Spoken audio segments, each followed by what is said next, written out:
Hello, hello, hello. This is Gresh from the I Am CEO podcast, and I have a very special guest on the show today. I have Samuel Adams of Caffeinate. Samuel, it's awesome to have you on the show. I appreciate you reaching out. I'm glad to be here. No problem. Super excited to have you on. And what I wanted to do was just read a little bit more about Sam so you can hear about all the awesome things that he's doing. And Sam is a content creator and podcast host with work on a variety of platforms online, specifically focusing on the gaming and tech industry, news and analyst pieces. Sam has reached over 500,000 people worldwide over the course of 6 years of work. And he can be found at youtube.com/Samuel Adams Media. Sam, are you ready to speak to the IMCO community? Yeah, absolutely. Awesome. Let's do it. So the first question I had was to hear a little bit more about what I call your CEO story and what led you to start your business. Well, my business has just become a business recently because obviously with most businesses, you don't really start out profitable. You kind of start in the red and then you work your way up. But in high school, I was always really into gaming and YouTube and technology, and I thought that I would just give my best try at it. Mm-hmm. And so over the years, I've gone from having, basic entry-level microphone and webcam to moving up and getting better lighting and green screens. And just as it's gone on, it generated a following. So I've just kind of continued to do it. And now we're here. So it's been a really cool journey.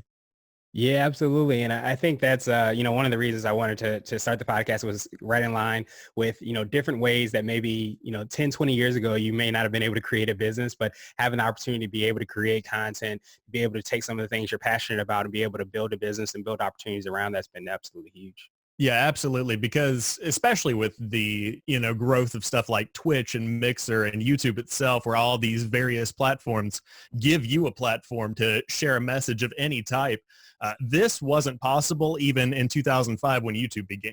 Mm-hmm. I mean, the fact that it's grown in the way that it has allowed me to grow into it because I'm graduating college in May. And so, thank you. I had no idea what I wanted to do going into college, but after throwing so much time and effort and resources into this, obviously the overall industry is shifting in such a way that this is actually a viable thing now. So it's pretty cool. Yeah, definitely cool. And definitely, a lot of times it's funny when you start school and you're not sure what to do. You're looking for jobs and things like that. Because I went through the exact same thing. By the time you graduate, there's different jobs and opportunities that didn't even exist maybe, 3 or 4 years before that. Yeah, absolutely. Yeah. So I wanted to drill down a little bit deeper and hear a little bit more about, what it is that you're doing with your podcast and all the content that you're creating. Could you tell us a little bit more about that? Yeah, sure. So whenever I first began, it was always kind of like just random videos here and there. Didn't really have any kind of rhyme or reason to it. But obviously series are a better thing. And so about a year ago, we just did our first anniversary. I started a daily gaming podcast. And so basically it just takes little nuggets of news from the gaming industry and it packages it up into basically a between 20 and 30-minute show where it's not overwhelming for people to listen to. But if you're at the gym or on a jog or whatever it is, it keeps you informed. And so it's seen an incredible amount of growth thanks to Anchor, a podcast platform that's pretty new to the scene. It's been getting a lot of funding, but to be able to record it live on Twitch, rip down that audio and put it up on podcast services and YouTube has shown incredible growth, both algorithmically for the channel and also just as a native podcast. It's been nuts. But on top of that, I've done a series throughout the years. I have The Drop, which covers new games and stuff coming out. And then I have a couple of other ones here and there that come on and off as the seasons pass. But, it's pretty cool to get a rhythm to it. And Caffeinate's just been great for the channel and myself overall.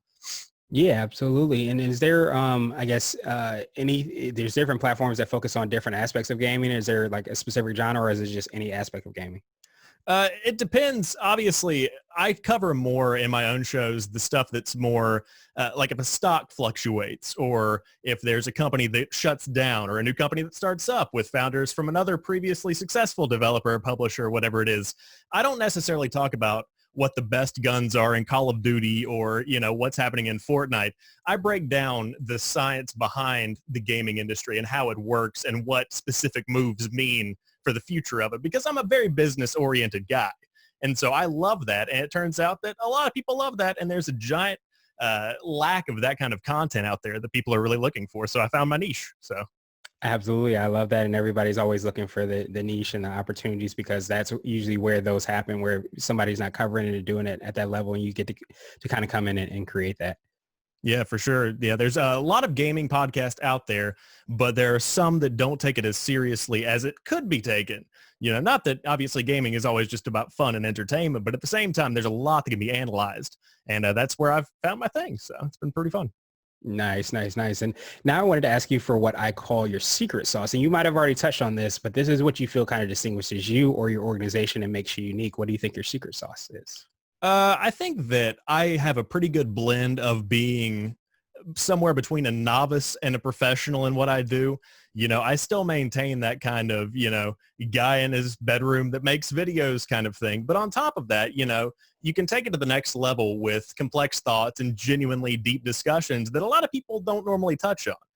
I think to be able to take a piece of news and to analyze it and even just give it between 5 and 10 minutes instead of just, touching it and keeping on going. I think there's a lot of people that don't really do that. And so I think that to give a brief yet deep analysis is something that I bring to the table that a lot of people don't. And so I think that's something that I do pretty well. Yeah, absolutely. And I think that's definitely a great example of a secret sauce because a lot of times people are so advanced that they don't know how to necessarily talk to the beginners, I guess you can say. And then they're so much of a beginner that they can't talk to the advanced people. So to be able to kind of navigate both of those waters is definitely huge. Yeah, absolutely. And I think there's a lot of news podcasts out there that will touch on it. And like you said, they might go a little bit too in depth or they might assume that their audience knows something, which there's value there because if you have a knowledgeable audience, you don't necessarily need to go as deep. But I've caught myself sometimes where I'm talking about something that builds off of a previous story and it's like, wait, let's break this down because some people might just be joining in. So I think that's something that a lot of people could benefit from doing more as well. Absolutely, absolutely. And now I wanted to switch gears a little bit and ask you for what I call a CEO hack. And this might be an app, a book, or a habit that you have, but it's something that makes you more effective and efficient. I don't know if anybody's said this before on the show, but I'm a follower of Gary Vee with off his Gary Vee podcast and shows and his Facebook content.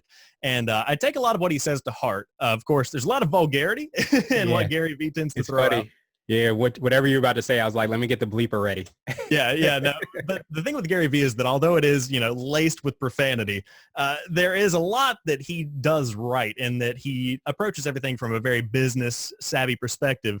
And there's an incredibly huge just plethora of tips and tricks and mindsets and practices that he throws out on a daily basis. And so I just kind of have collected that over the years and I try to abide by a lot of the stuff that he says.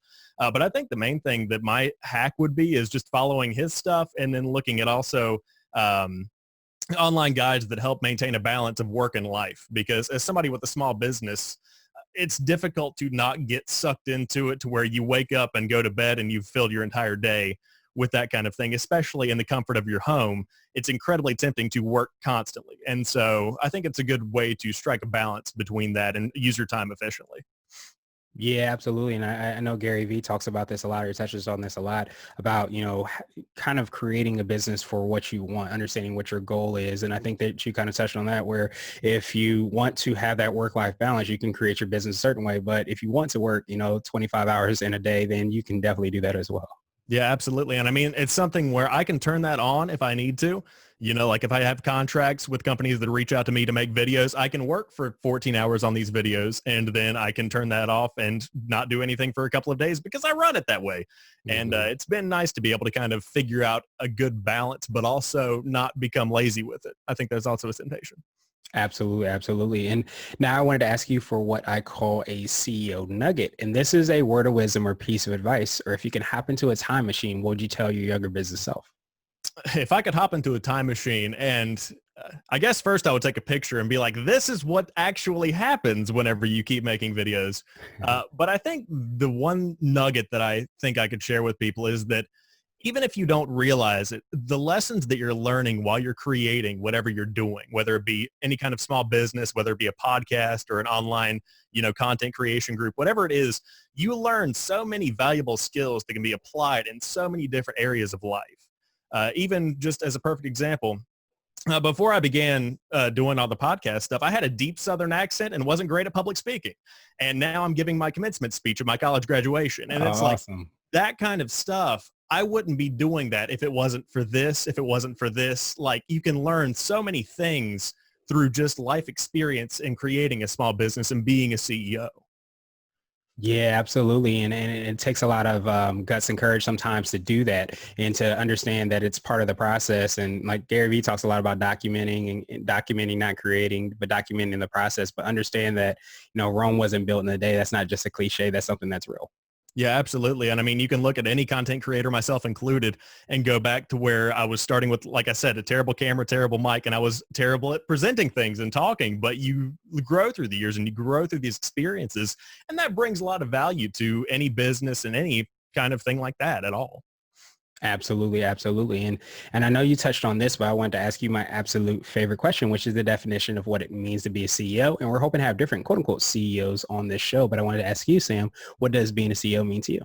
I think being a CEO to me means that you have a vision and you might not necessarily know every step that it takes to get to that vision, but at the same time, you know what you want to do and you have a general idea of the first step. And it's just taking these steps time after time and learning from each step to kind of place your own way on your own path to achieve whatever dreams you have. And so where I'll be in a year, 2 years, 3 years from now, I'm not entirely sure, but at some point I would love to own my own kind of content creation media group or something like that. And so I think that being a CEO of what I've got right here is just taking it day by day and figuring out the needs of you and your organization as they come. I think that's what it really means to be a CEO, to be a leader in that way. Yeah, absolutely. And I think that a lot of times when you're able to do that and you're able to pay attention to it, just like you mentioned with you being able to give your commencement speak, if you just take it day by day and you master that day, be the best at that day, you never know what's going to happen down the line. And all of that work that you did prior to that actually builds into what you are and where you are at that time. Yeah, absolutely.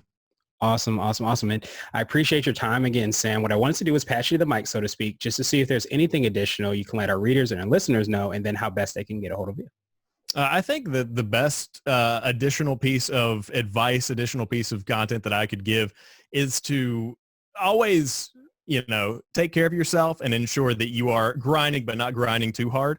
And also, if I could go back and say one thing about anybody that's starting up, wanting to start up, don't let opportunities pass you by, because there are so many times you can be passive in everything that you do. And it's kind of in our nature to be passive in a way, but to be able to embrace the opportunities that come your way and to be able to explore every nook and cranny, I think is incredibly valuable. But Absolutely. yeah, if anybody wants to follow me and figure out my content, I'm on youtube.com/Samuel Adams Media. You can follow me on Twitter at Pretty Chill Guy, and you can always find me on Instagram at Samuel Adams Media. And through that, you can find a plethora of other content, information, contacts, all that good stuff. Awesome, awesome, awesome. And we'll make sure to have all those links in the show notes as well. But I appreciate you. I appreciate, getting an opportunity to hear from you and all the awesome things that you're doing. And congratulations again on graduating and giving the commencement speech. That is an awesome story. And I hope you have a phenomenal rest of the day. I appreciate it. And I appreciate you having me on.